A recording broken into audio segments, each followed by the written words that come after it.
आपका होली का क्या प्लान है? हम लोग खेत में जाके खेती से तो वो होली के सीजन के फ्लावर्स हम लोग घर पे लेके आके उसको बॉईल करके उसका जो नेचुरल कलर वो पानी में आता था, उस पानी से हम लोग होली खेलते थे। अपना अपकमिंग कुछ आपका कोई सॉन्ग? अभी एक गाना जो इसी होली के आसपास मैं रिलीज करने जा रही हूँ, जिसका टाइटल है तुम्हारी तुम्हारी। मेरी जिंदगी की ये सारी कहानी तुम्हारी है, तुम्हारी तुम्हारी तुम्हारी है। जर्नी जब स्टार्ट हुआ तो किसी ने आपको होता है ऐसा, यार कोई नीचे खींच रहा है हमें जानबूझ के, तो कोई ऐसा ये होता है being a Marathi girl, being a Maharashtrian girl. ऐसा बहुत जगह मैंने फेस किया है। बहुत जगह मुझे नॉमिनेशन मिला था मेरे गाने को, बट गाने को नॉमिनेशन हर कैटेगरी में है, बट जो गाना फिल्म में नहीं है उसको अवार्ड मिला है। Hello, this is Sejal Makhija and you are watching me on awesome TV. आज हमारे साथ है very famous and well known singer जिनका नाम है वैशाली। आप सभी जानते होंगे, मुझे इंट्रोडक्शन देने की जरूरत नहीं है। So let's come to the Vaishali. Hello hello, how are you? I am good, how are you? I am good. Okay, so you just tell me, आपका होली का क्या प्लान है? होली का अभी मैं एक जगह जाने वाली हूँ। I will come straight to the point because आपने स्ट्रेट पूछा है इसलिए। वैसे बचपन में बहुत अलग अलग तरीके से होली मनाते थे हम लोग, और यूजुअली क्या होता था ना कि जो बाज़ार में केमिकल के जो प्रोडक्ट्स मिलते थे वो हम लोग यूज़ नहीं करते थे। हम लोग खेत में जाके खेती से वो फ्लावर्स लेके आते थे, जो खास करके वो सीजन में आते हैं होली के। होली के सीजन, तो वो होली के सीजन के फ्लावर्स हम लोग घर पे लेके आके उसको बॉईल करके उसका जो नेचुरल कलर वो पानी में आता था, उस पानी से हम लोग होली खेलते थे। या वो एक मज़ेदार वो बनाने का तरीका, और उसमें जो वक्त और सब लोगों का एक साथ जुड़ना आना, ये जो था ना, ये बहुत मिस करती हूँ, खास करके यहाँ आके मुंबई में जब से हूँ तब से। इस बार मैंने डिसाइड किया है कि मैं हमारे जो ट्राइबल एरियाज़ है हमारे महाराष्ट्र में, उन ट्राइबल एरियाज़ में जाके ऑथेंटिक होली का सेलिब्रेशन जो होता है, वहाँ उनके साथ मैं इस साल की होली मनाने जा रही हूँ। वाह, दैट इज सुपर ग्रेट। और जैसे अभी मुंबई में आपने कभी पिछले बार कभी होली की होगी, तो आपको कैसा लगता है? मतलब मुंबई की होली या आपकी बचपन वाली होली तो डेफिनेटली ऑसम है, बट मुंबई की होली कैसी लगती है आपको? मुंबई की होली मज़ेदार होती है। बहुत सारे फ्रेंड्स इकट्ठा होके होली मनाते हैं, और बहुत यहाँ का एक थोड़ा सा होता है ना कि शहर और गांव में जितना फ़र्क होता है, वैसे ही मुंबई का थोड़ा सा एक हाई फीवर होता है होली का। मज़ेदार होता है यहाँ का भी माहौल। आप एक्टर्स के साथ होली कभी खेला है आपने?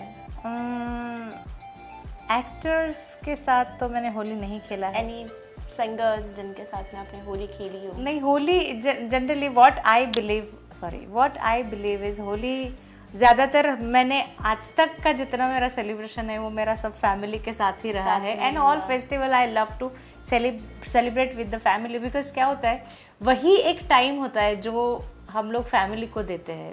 अदरवाइज जब से यहाँ आई हूँ, हर दिन कोई ना कोई काम होता है, हर दिन काम में हम लोग उलझे होते हैं, शोज़ में, रिकॉर्डिंग्स में, शूटिंग्स में, बहुत सारी चीज़ें लाइनअप होती है। तो ये जो रोज़मर्रा की जो ज़िंदगी है, फेस्टिवल ही ऐसा एक चीज़ है जब हम लोगों को क्या कहते हैं, हम लोग कंपल्शन होता है, कंपल्सरी टाइम निकाल ही लेते हैं कि भैया होली है, मैं जा रही हूँ, मैं अवेलेबल नहीं हूँ। ये सारे एक्सक्यूजेस मिलते हैं। So this is like holy.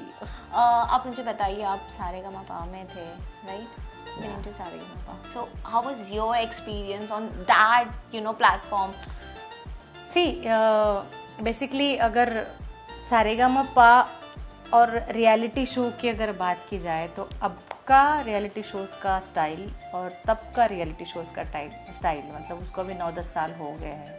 ये 10 साल में इतनी सारी चीज़ें बदल गई है ना, इतना चेंज आ गया हर उस चीज़ में, हर चीज़ मॉडिफाइड है, हर चीज़ हमारे टाइम में था कि बहुत ही स्ट्रिक्ट हुआ करता था सब कुछ कि कुछ मतलब तुमको जजेस से ज़्यादा तुम बात नहीं कर सकते, तुम्हारी जगह है वो जगह तुम छोड़ नहीं सकते, वो बहुत बहुत सारी ऐसी चीज़ें हैं कि गाना तुमको 2 दिन पहले दिया जाएगा, या कभी कभी ऐसा होता था कि ऑन द स्पॉट तुमको गाना दिया जाएगा, ऑन द स्पॉट तुमको चेंज करने हैं, ऑन द स्पॉट तुमको गाना आपके साथ कोई ऐसा इंसिडेंस हुआ है ऑन द स्पॉट आपने कोई गाना गाया हो?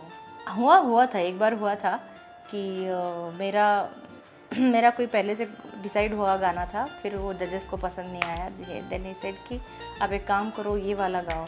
फिर एक 10-15 मिनट मुझे वो थोड़ा थोड़ा पता था, फिर मैंने वो प्रिपरेशन किया, फिर वो उनके सामने गाया। तो ऐसे ऐसे जो चैलेंजेस थे ना वो उसका मज़ा था। एंड जो जजेस थे मतलब हमारे टाइम में हरिप्रसाद जी चौरसिया वो हमको जज करने आते थे, जगजीत सिंह जी आते थे, उसके बाद आशा जी आती थी, कविता जी आती थी, बापीदा आते थे, ऐसे बड़े बड़े महान लोग जिन्होंने म्यूज़िक इंडस्ट्री को बहुत ज़्यादा अपना योगदान दिया है, ऐसे लोग आते थे। तो अभी थोड़ा सा चेंज हो गया है माहौल। अभी अगर आप देखोगे रियलिटी शोज़ में हर हफ्ते 3 जजेस तो बैठे होते ही है, वो बच्चों को ग्रूम करते हैं, उनको सिखाते हैं या उनको जज करते हैं, जो भी चीज़ें होती है। बट बड़े जो लोग आने चाहिए वो बहुत कम दिखते हैं। कोई फिल्म के प्रमोशन के लिए हर हफ्ते कोई एक्टर एक्ट्रेस आ जाते हैं। तो वो ये चेंज थोड़ा सा दिखता है कि पुराने इसमें थोड़ा सा क्लासिकल को ज़्यादा इम्पोर्टेंस दिया जाता था। अभी भी दिया जाता है, बट उसकी क्या कहते हैं कि वो थोड़ा कम है कंपेयर टू वो न्यू जनरेशन। अभी नए जनरेशन के जो बच्चे हैं, नए जनरेशन के गाने हैं, उनको भी ज़्यादा महत्व दिया जाता है। हाँ, मतलब इम्पोर्टेंस दिया जाता है, उनको भी सर पे उठाया जाता है। तो अगर आप जैसे अभी तो you have struggle so much and फिर आप यहाँ एकदम आगे और आपको बढ़ना है, पर अभी आप जैसे देखो कि यूट्यूब से या रील्स बना के कोई ना कोई फेमस हो जाते छोटे मोटे सिंगर्स, तो do you call them singers और सोशल मीडिया पे या यूट्यूबर्स में अभी नए नए लोग आते हैं, इन लोगों के लिए मुझे ऐसा लगता है कि luck is very important fact in उनके करियर में। कोई करते कोई एक हाथ कोई गाना ऐसा हो जाता है, वो हिट हो जाता है, फिर उनका करियर बन जाता है। सो आज के ज़माने में भाई कोई म्यूज़िक डायरेक्टर उसको बुलाएगा, उसको गाना देगा, ऐसा सीन नहीं है। ऐसा नहीं लगता है कि अभी भैया मुझे कोई बड़ा म्यूज़िक डायरेक्टर गवाएगा तभी मेरा करियर बनेगा, ऐसा नहीं है। वो खुद अपना करियर बना सकता है। एग्री। तो आपका कोई favourite singer apart from you? मेरे बहुत सारे फेवरेट सिंगर है, क्योंकि मैं अच्छे सिंगर इंस्पायर करते हैं, अच्छे सिंगरों को मैं सुनती हूँ। मैं आशा जी को सुनती हूँ, मैं लता जी को सुनती हूँ, मैं सुरेश वाडकर को सुनती हूँ, अरिजीत सिंह को सुनती हूँ, मैं श्रेया घोषाल को सुनती हूँ, सुनिधि चौहान को सुनती हूँ, सबको सुनती हूँ। सभी मेरे वैसे फेवरेट है। बिकॉज कोई फेवरेट गाना भी हो जाए तो किसी एक सिंगर का जिनका आपने नाम लिया उसमें से किसी एक का। मेरा श्रेया घोषाल के साथ जो कलंक का गाना था, पिंगा था, 2 में से एक गाना मैं गाना चाहूँगी। रघुवर तेरी राह निहारे, रघुवर तेरी राह निहारे, सातों जन्म से सिया, घर मोरे परदेसिया, आओ पधारो पिया। किसी एक सिंगर का जिनका आपने नाम लिया उसमें से किसी एक का। मेरा श्रेया घोषाल के साथ जो कलंक का गाना था, पिंगा था, 2 में से एक गाना मैं गाना चाहूँगी ना। लाइक अपकमिंग कुछ आपका कोई सॉन्ग? मेरे बहुत सारे गाने हैं। अभी एक गाना जो इसी होली के आसपास मैं रिलीज़ करने जा रही हूँ, जिसका टाइटल है तुम्हारी तुम्हारी। सो उसके भी 2 लाइनें मैं सुनाऊँगी आपको। सुनाऊँ अभी? हमारी ऑडियंस सुनना चाहती है। मेरी जिंदगी की ये सारी कहानी तुम्हारी है, मेरी जिंदगी की ये सारी कहानी तुम्हारी है, तुम्हारी तुम्हारी तुम्हारी है, मेरे सांसों की हर एक रवानी तुम्हारी है, तुम्हारी तुम्हारी तुम्हारी है। Wow, that is so nice.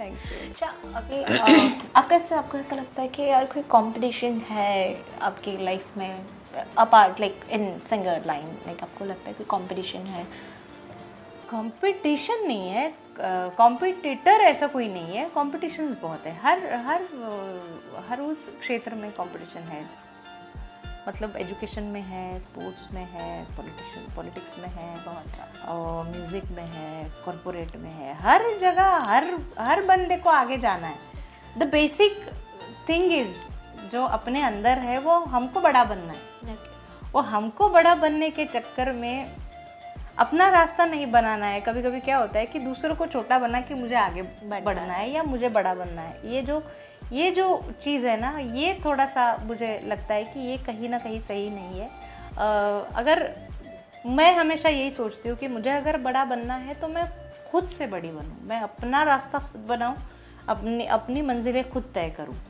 But ये कंपटीशन में हम लोग इसी तरह से थोड़े से जो क्या कहते हैं, भूल भुलैया में इसी गुम हो रहे हैं, गोल सर्कल। क्योंकि क्या होता है ना कि इधर जितना लिखा होता है ना नसीब में, आप कितना भी उछलो उससे ज्यादा आपको नहीं मिलेगा। So I believe in that and I work that way for my life. आपका जब जर्नी था, लाइक योर जर्नी जब स्टार्ट हुआ, तो किसी ने आपको होता है ऐसा यार, कोई नीचे खींच रहा है हमें जानबूझ के, तो कोई ऐसा किसी का नाम तो नहीं,